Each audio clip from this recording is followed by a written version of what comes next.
out there. Do you just like troll the internet for wrestling porn? No, not wrestling porn. But anytime I see somebody and I'm like, I wonder, if you looked at my iPad's search history, everything is a name and then fappening. Everything.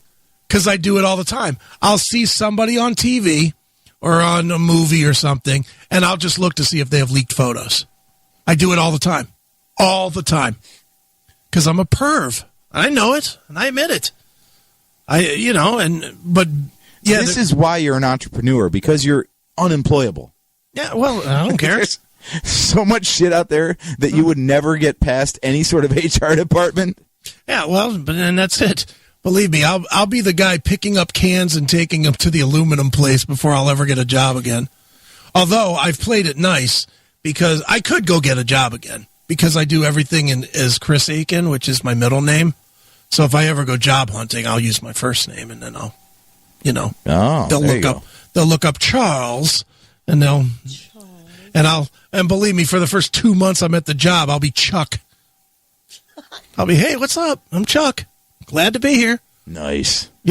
I will definitely, my rantings on the Classic Metal Show, well, they don't have my social attached to it, so, I will absolutely be Charles Aiken if I ever have to go back to work, but. That sounds respectable. No one would ever suspect. And plus, I also have a Charles Aiken Facebook page out there where I go to it about once a quarter, and I post in there, oh, how about those Indians? Looks like it's going to be a good season. With no friends. No friends. No friends at all. Because I don't want any of my friends, because they'll all be like, you're a cocksucking fuck. Drink. Yeah, exactly. Drink. No, I did the same thing when I was teaching part-time at community college there.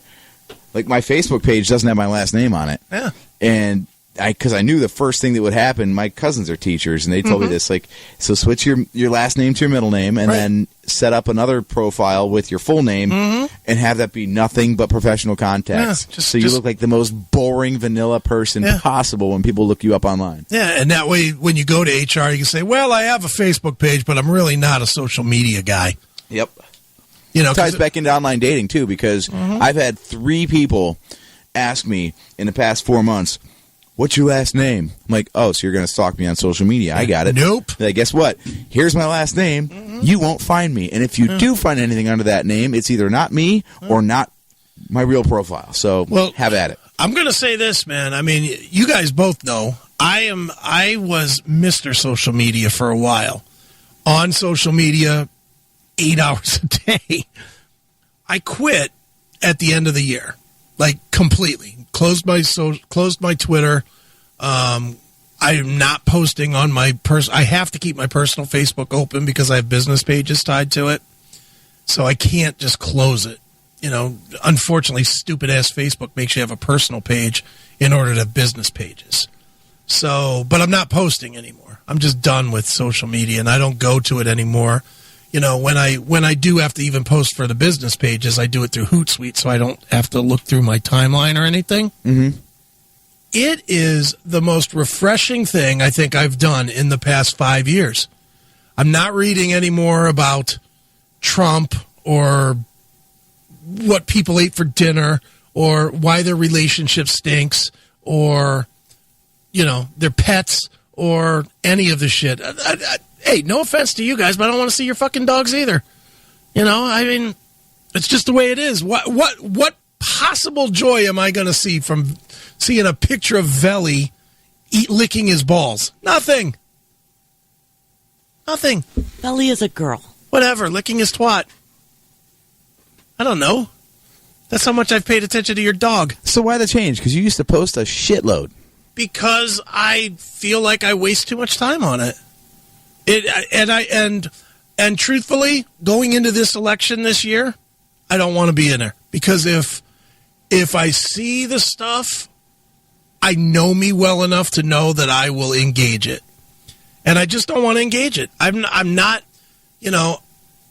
for me personally, Neely's a big Trump guy. I'm not any guy. I think every president's a fucking scumbag that should be in jail.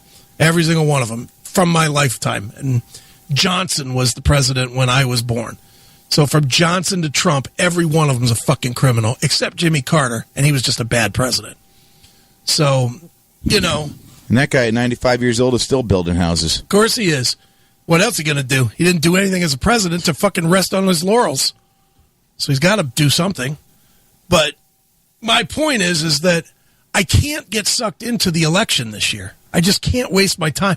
It's already bad enough that Neely's going to talk about it every fucking week for a year. And I'll have to comment on it. And whatever, I don't care. You know, you guys know me well enough to know I'll talk about anything. But, you know, I don't really enjoy it. I'll talk about it on the show. Do I really want to spend more time on it for the rest of the week? Do I really want to be informed about what Elizabeth Warren said in her trip to Idaho yesterday?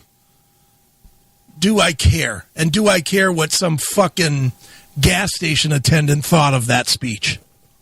I don't care. And social media, I mean, you know this, dude, because you're not a social media guy. Why are you not a social media guy? Because I don't give a shit about what people post on there. And it's a time waster. It's such a time waster. But see, your answer was all about the shit you don't want to read about, but you were posting a bunch of crap. I know. Why did you post all that stuff and now don't feel the need? A lot of times when I would write a lot of stuff, it was as much for practice at writing as it was for having an opinion. You know, a lot of times, because I don't have a chance with the books to write a lot of different stuff, you know, I pretty much write about myself. You know, I've got 6 books out. They're all pretty much about me. You know, they're either that one or Call Me Chris or Little Victories, which are about emotional shit, or they're the music books, which are my experiences with these records. But it's you know, self-absorbed shit about myself. I would post a lot on social media to kind of explore different things and to see if I could write stuff that would get response and challenge people, because I'm always looking for something else to do, something different, you know, to try. I remember most of your posts being about yourself. Well, of course. I'd wake up to a 5-paragraph diatribe about how you went out to a bar last night and, you know, this is what you were thinking about and how, you know, and you it's different from when you were with Georgetta. And you can find the condensed versions of every one of those posts in Little Victories. Yeah, exactly. Yeah, well, that was me practicing writing. So that wasn't anything different, though. That was just your life again. Yeah, I know. So what were you practicing? Well, at that point, I wasn't a writer. At that point, I didn't even know I could write a book. Little Victories is #1. That was the first book I wrote. Hey, you were doing it like every damn day on social media. Yeah, I was. And I figured out I was good at it. That was really, I was doing it on social media just as, you know, it was cathartic, really. It was just, you know, trying to get from day to day through the divorce. And then at some point, somebody was like, dude, you got to fucking put this into a book. So I was like, okay. And I did. So was it more about the feedback you got from posting it or just the exercise of writing it in the first place? Maybe both. You know, maybe both on some levels. I mean, there was just times, I mean, I wasn't sleeping and I was always drunk. I mean, that's a whole nother thing, too, is that was when I was drinking a 5th of vodka every single day. So a lot of that writing was just ranting. You know, it was just ranting because I was a drunken lunatic. But, you know, once I pulled it back and started reading, I was like, wow, some of this is pretty goddamn good. You know, let's use some of this. Let's rework this a little bit. Let's see what I can do. And, you know, it slowly became Little Victories. And then once Little Victories came out and it was much better received than I thought it would sell 10 books. I really didn't think it was going to sell any. I figured I would buy one and then my friends would probably buy one and that would be that. You know, I did not expect to sell 2,300 copies of that book. That's like astounding to me that people wanted to read my divorce. And I guess it's because I tell stories well. I don't know. I think I do. You know, people listen to this horse shit fucking 6 hours a week. You know, and it's just me rambling about nothing. But, you know, I don't know. I mean, originally, and don't forget, too, dude, 7 years ago, social media was a bit of a different animal. We really didn't know what it was at that point. I mean, we did, but it was still, we were still figuring it out. Now it's not, now there's not very much texting anymore. Now it's all memes and, insults. Now social media is actually like wrestling. Yeah. Really bringing it full circle. Like, nobody really talks about their real life. It's fake reality. I know. Right? Recently married within the last, let's say 18 months. He's recently married. He sucks his wife's clit like no one's business on this fucking Facebook. Every post is, I love my dearest wife more each day because she's the best. And I'm reading this and I'm like, this guy either hit the lottery or, what is probably more of a reality, he's making it up because he's not happy. And that's probably what it is. And then you wonder, is he trying to sell the world or himself on this fantasy? Or both. Yeah. Or both. I mean, there's a big part of that, too. And it's like, it's like no one's life is that good. And certain things that he says really make me know that he's not super happy. And I'll share one. And if this gives it away, then so fucking be it. Most of these listeners don't know this guy anyway. He posted the week of his fantasy draft. He posted, I just want to thank my wife for letting me use the big TV for 3 hours so I could have my fantasy draft. She's the best. Letting him use the TV. Yeah. Letting him use the TV. Wow. That's going to... How long till that's in divorce court? I need to find a woman that will let me use the TV for 3 hours. That's the secret to happiness. My happiness comes when she allows it. Yeah. What the hell? And I read it, and this was one of those times that I started typing something out, and I was like, nope. I'm going to pull the fuck back from that because I'm going to start a problem between him and his wife, not me and him. Right. I was like, if I write, what the fuck is wrong with you, then you're going to be mad at me, or you're going to be mad at your wife because you're going to actually say, yeah, why am I fucking writing this shit? So why do we buy into the bullshit? Why is it that... Who says we do? This is the difference of social media from 2010 and social media from 2020, is back then, it was a bold new frontier where we can share stuff and connect and really get to know each other. And now we all realize that it's this completely fabricated view of what our lives really are. We know it's all bullshit, but we still buy into it. You see a post about whatever pedantic, stupid friggin' detail someone else's life, and we're gonna smash that like button or put the heart on it or the whoa and congrats. Keep it up, man. Or we know it's bullshit. Yeah, exactly. It's hyper reality, right? Well, and it's all fake, but we still do it. The one thing that I think ruined Facebook anyway, and probably Twitter as well, is we didn't use it the way it was intended to be made. We all, unlike MySpace, where you remember when we all had a MySpace page, MySpace was all about hoarding friends. You weren't shit unless you had 10,000, 20,000, 50,000 friends.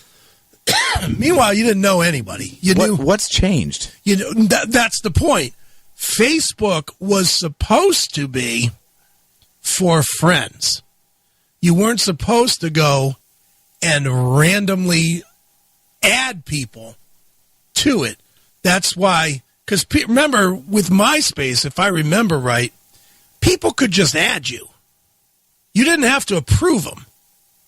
You could block them, but they could just add you. So I don't even remember. That was so long ago. I'm pretty sure they could. It's kind of like Twitter, where people just follow you. Yeah, they can just follow you. But what happened with Facebook is people got on Facebook, and instead of having 23 people, which is what most people should have, friends, family, the occasional friend of a friend, but not 4,000 people.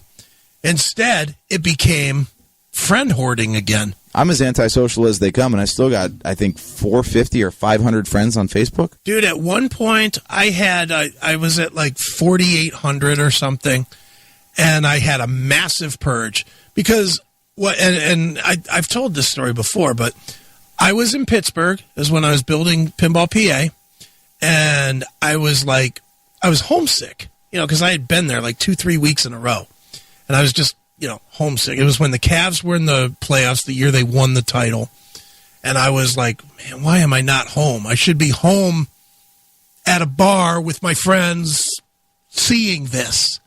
But instead, I was I was working, and I was looking at my social media to look at, what's going on with my friends or whatever. And I started scrolling through my fucking Facebook, and I need a beer. I can't keep doing this with rum. 1 hour to go. I'm still coherent. It's good. And I start scrolling, and it's like, hey, here's Bill's baby. Who the hell is Bill? Scroll past this guy. Well, here's Tom and Kim. Who the hell are Tom and Kim? So I scroll again. Don't know that guy. Scroll again. Don't know that guy. Scroll again. Don't know that guy. I ended up scrolling like 11 people before I found somebody that I knew. And I was like, this is bullshit. Why am I invested in this? And I get it for this medium, with the CMS, I'm gonna have, listeners that want to follow me. So I understood it, but at the same time, I just had to get out of it. And I did. I purged, I think, 4,300 people. I just dumped, and it took forever because I had to go one at a time and get rid of them. But I purged. John, he accepts everybody because it must be something to do with the band. I haven't accepted a friend request in probably 3 years. When they do the birthday notifications, Mm-hmm. I've started going through to see if I actually know the them, people, and then I'll delete them. Yeah, I just can't. I can't do it anymore. I can't be bothered. And I've set up business pages. There's a CMS page. Follow me there. That's what you listen to me to hear me tell dick jokes. Well, that's where the dick jokes will be. You want to know about shit that I'm doing with my mom or something? No, it's none of your damn business. And that's how I honestly feel. And now I just don't care at all because I just don't want to get sucked into it for the election cycle. It's just going to be lousy. So why get it? Why invite that if it's going to be awful? So anyway,